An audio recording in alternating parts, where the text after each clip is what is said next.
राजधानी लखनऊ से है। लखनऊ में बने पीबीडी यूनिवर्सिटी के दीक्षांत समारोह में प्रदेश के मुख्यमंत्री योगी आदित्यनाथ भी शामिल हुए, जहां उन्होंने टेक्नोलॉजी और एआई के महत्व के साथ ही प्रदेश में हुई उपलब्धियों पर भी चर्चा की। ऑपरेशन सिंदूर में यूपी ने कैसे योगदान किया, देखिए इस रिपोर्ट में।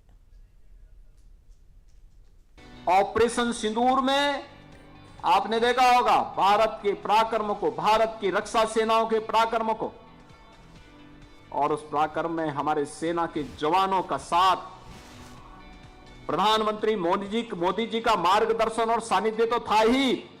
उत्तर प्रदेश राज्य को भी गौरव की अनुभूति होती है कि हम भी भारत की रक्षा सेनाओं के साथ में थे, क्योंकि ब्रह्मोस मिसाइल इसी लखनऊ में बनी है। लखनऊ में सोमवार को सीएम योगी बीबीडी यूनिवर्सिटी के दीक्षांत समारोह में पहुंचे, जहां उन्होंने छात्र छात्राओं को उपाधियां प्रदान करते हुए समस्या की जगह समाधान की ओर जाने की सलाह दी। कार्यक्रम के दौरान सीएम योगी ने प्रदेश के पूर्व सीएम बाबू बनारसी दास को भी याद किया। साथ ही ऑपरेशन सिंदूर में प्रदेश के योगदानों पर प्रसन्नता जाहिर करते हुए टेक्नोलॉजी और एआई के महत्व पर भी चर्चा की। ड्रोन टेक्नोलॉजीज का भी एक बड़ा सेंटर यूपी बने, इसमें भी यूपी में बने हुए ड्रोन ने बड़ी भूमिका का निर्वहन किया है ऑपरेशन सिंदूर के दौरान। और ड्रोन जो इस्तेमाल किया गया था, जिसने पाकिस्तान के होश उड़ा दिए थे, वह ड्रोन भी यूपी के अंदर ही बने हैं और यूपी के नौजवानों ने ही बनाए।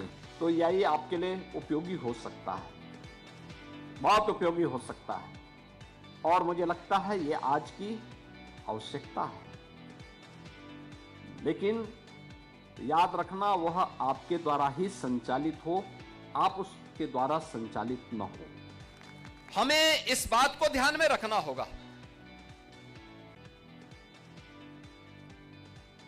कि दुनिया तकनीक को तेजी के साथ अपना रही है।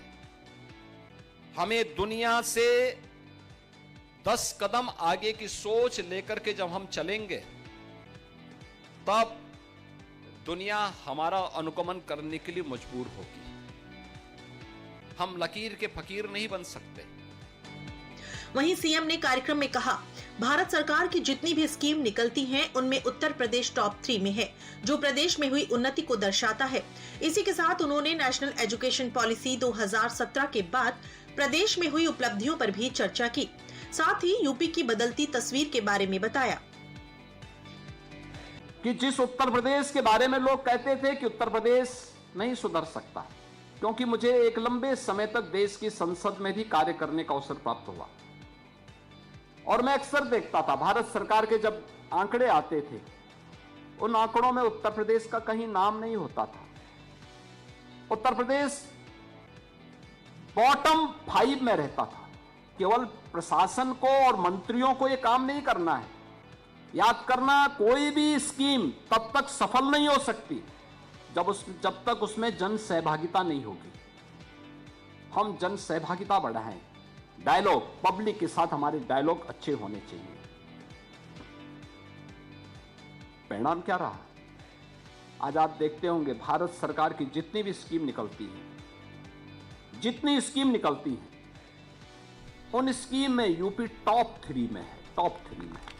बीते कुछ सालों में यूपी बड़े बदलाव से गुजरा है। बॉटम 3 से टॉप 3 का ये सफर योगी सरकार की नीतियों का असर है। योगी सरकार की नीतियों का असर है कि क्षेत्र में कोई भी हो, यूपी हर क्षेत्र में उपलब्धियां हासिल कर रहा है, और यूपी का युवा न सिर्फ देश में बल्कि पूरी दुनिया में देश का परचम लहरा रहे हैं।